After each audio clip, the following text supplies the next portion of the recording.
Oh, it's definitely Caribe and Curtis. Where'd you come up with that? It seems pretty clear. I hear it everywhere. The elder should go first. Respect the elder. You heard it right here. He called himself an elder. I think Curtis and Caribe is a good combo. Out of respect. Let's get this on camera. For the legendary newsman in Phoenix. Keep going.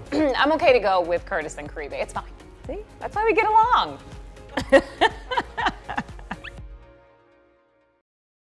Social media and the internet has created this vortex of opinion, which is great, but it's a double-edged sword because a lot of times it spins out false information. I just think as a journalist, you have a huge responsibility to keep your integrity and tell people just the straight facts. We go out and we fact-check these stories to try to bring our viewers the truth and to dig a little deeper than the other guys do.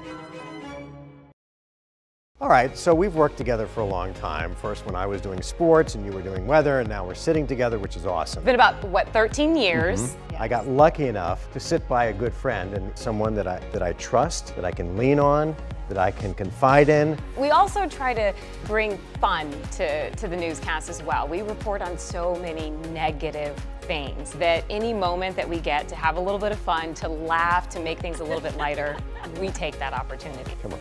See? That's why we get along. We are living, good or bad, through an historic time. There have been a lot of stories lately that have been very controversial. And people, I think, are just really wanting to express their opinion. And we give them that opportunity. We have our live interactive poll where we ask a question, we ask viewers to weigh in. And I think that people now get their voices out. And so one of the things that we're able to do here with our polls is give them a chance to have their voices heard.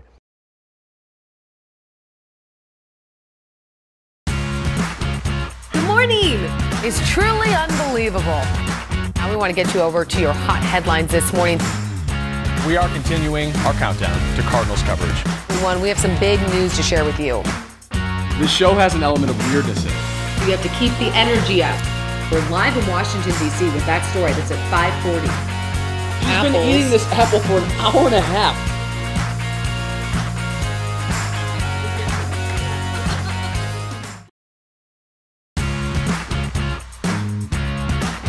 We prepare for the show the night before. We have to look at all of the big stories that are happening so that we know coming in, we're gonna have everything covered for you. Sounds ideal to me. I love talking to my girlfriends about fun trending topics.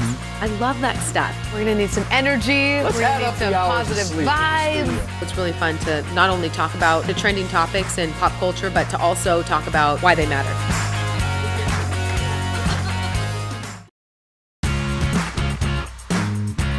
Emma and I have strange personalities that conflict, but at the same time work really well together. And I think that's what makes this show special. My mom says I don't need makeup. These two weirdos from opposite upbringings have been brought together under this roof, and we get to share a little bit of what makes us weird with you. Is this about how apples have caffeine in them? Because I know you've been wanting to do this story for a long time. And that's pretty cool.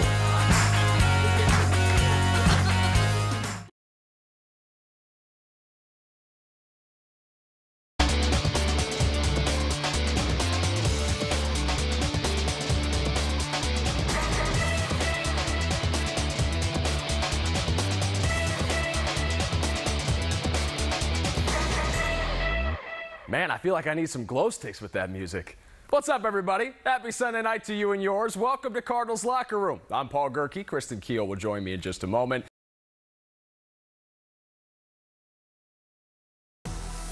You're watching 12 News, winner of the Rocky Mountain Emmy Award for Best Newscast. Roll the open. Now, from the number 119, breaking news. One dead after a shooting near a university campus. a Valley mom in trouble with the law. Facing child abuse charges. I'm innocent. Tonight, she's defending herself from behind bars. Bold bandits caught on camera targeting a U-Haul truck. Stand by, camera 3. Big bombshells in the Russia investigation. 2 former Trump campaign aides indicted. A former advisor pleading guilty. The 12 News 19 in D.C. tracking the developing details. An Army sergeant who abandoned his post breaking down on the stand. And a Stranger Things star saying sorry after being denied entry back into the U.S. We've got tonight's Crime Lines. Halloween horror as a mom finds anything but candy in her child's bucket. Does pot candy pose a trick-or-treat threat? The 12 News Verified team getting answers for you tonight. Mic check. 12 News exclusive, Operation Arizona Combat. The place to go in the Valley to learn the skills the heroes portray on the brave. It's almost like a tactical theme park. Only on 12 News. It was really kind of life or death. Superstar Selena Gomez revealing new details about how her kidney donation dramatically changed her life. Kelly Clarkson reveals the hardest part about being a key advisor on The Voice. And the top Halloween costume in Arizona. Arizona's news leader in action for you tonight. Here we go. 12 News at 10 starts right now.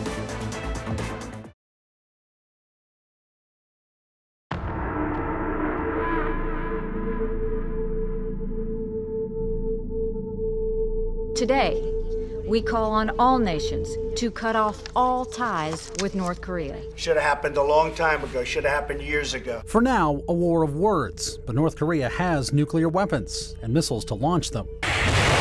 And they say the capability to hit most places in the U.S. Hawaii even revived their old nuclear bomb siren. Get inside, and stay tuned. 12, 13 minutes. That is about all you can do. If the worst happens and Arizona is targeted, how bad would a North Korean nuke be? This program simulates what would happen if a nuclear weapon detonates anywhere on Earth. So we've set ground zero at downtown Phoenix. We've also set it to the last known yield of a North Korean nuke test. That's about 150 kilotons. We've also set it to air burst. That means the nuclear weapon doesn't actually hit the ground. It detonates above the ground. That's for maximum damage to buildings and infrastructure. Let's see what happens when we detonate. Right off the bat, 82,000 people would die in the explosion. Just the fireball would reach from the Children's Museum in downtown Phoenix all the way to 3rd Avenue. Now, say a nuclear weapon was detonated on the ground. That's not what an ICBM is designed for, but it could still happen. Then this would happen. Tens of thousands of people dead instantly, but you have to deal with fallout. That's because a ground detonated weapon sucks up all of the debris, irradiates it, and then dumps it back on the blast area. If that were to happen, the winds would carry that fallout cloud from downtown Phoenix almost all the way up to Holbrook. What about after? A surface bomb would likely make Phoenix uninhabitable for thousands of years, irradiating the dirt. An air bomb would destroy more, but Phoenix would probably still be livable. William Pitts, 12 News.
Ha ha ha!